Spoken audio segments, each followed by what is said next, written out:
Hi. So I didn't just pick my nose like 2 seconds ago.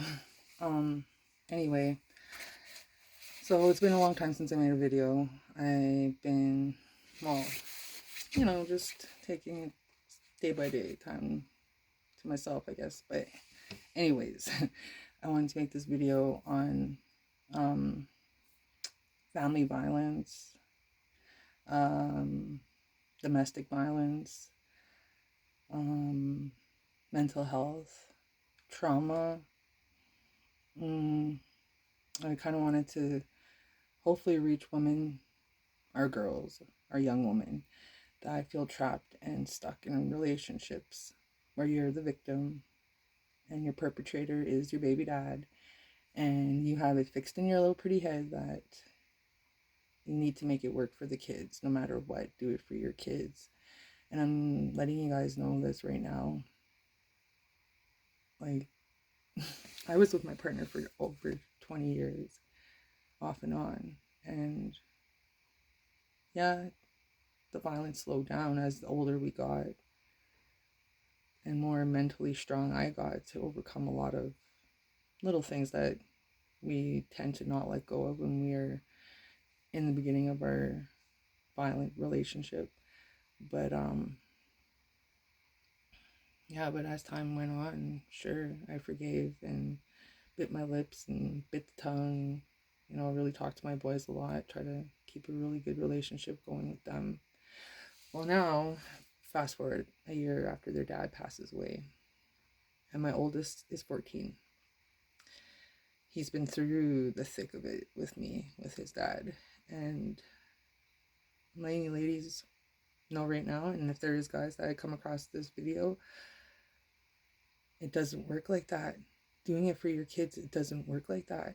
My son has very scattered memory, maybe to some might say no memory of his childhood.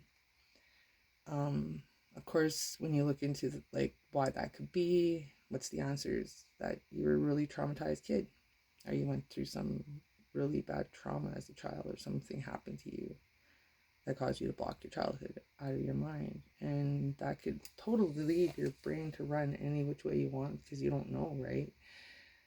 But I know that he wasn't abused. I know that he was always taken good care of with me or his dad. Um, he's seen a lot of violence. He recovered with me in the violence after I would get badly beaten. He saved my life. I swear to God, my son saved my life maybe more than once.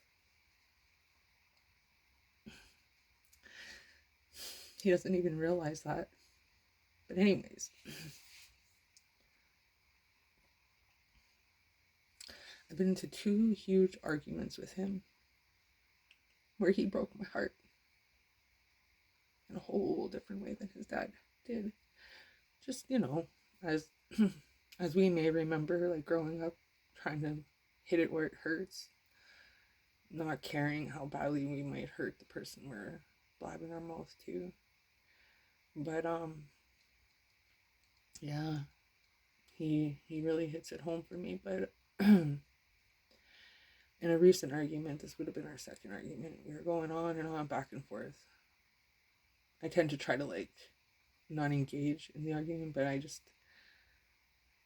when I heard him blaming me for his trauma as a child, and that I was the fault for everything and anything that could have been wrong in his life at that day.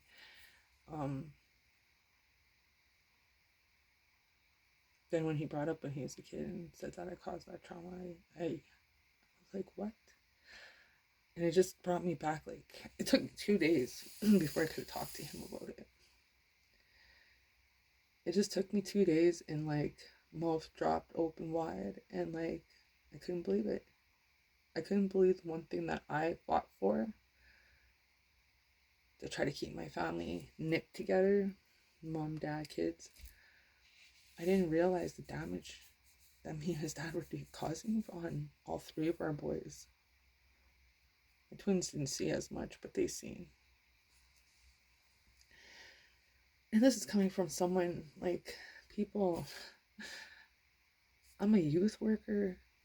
I have training in FAS, FAE. I have training to work with kids mentally, like, you know, like different stages of affected of addictions and all that. Like most outburst children, you could possibly damage kids that are out there. I worked with them, and not in 1,000,000,000,000,000,000,000 years, time, lifetime after lifetime, over and over, did I ever think I was doing the wrong thing, or even a clue of what I was causing for my boy.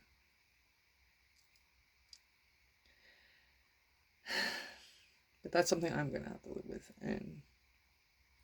But yeah, I just thought it would be a good idea to make this video, and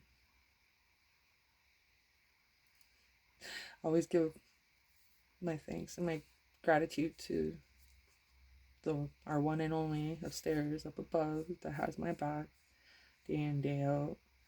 But yeah, that's all I have to say on domestic violence. And if you have kids, you tend to think more about your children than you do yourself. So if you're staying for your children, you're really just being a selfish person. And I just want to make this perfectly clear that I should have took the higher road a long time ago. I think back to like some of the times, like I just think, gee, like that was like, wow, Amanda. Like there's a few arguments where Sheldon was pretty clear on like separating, and I just wouldn't have it. Call me a cray woman, chasing her man. Anyway, love you. Bye.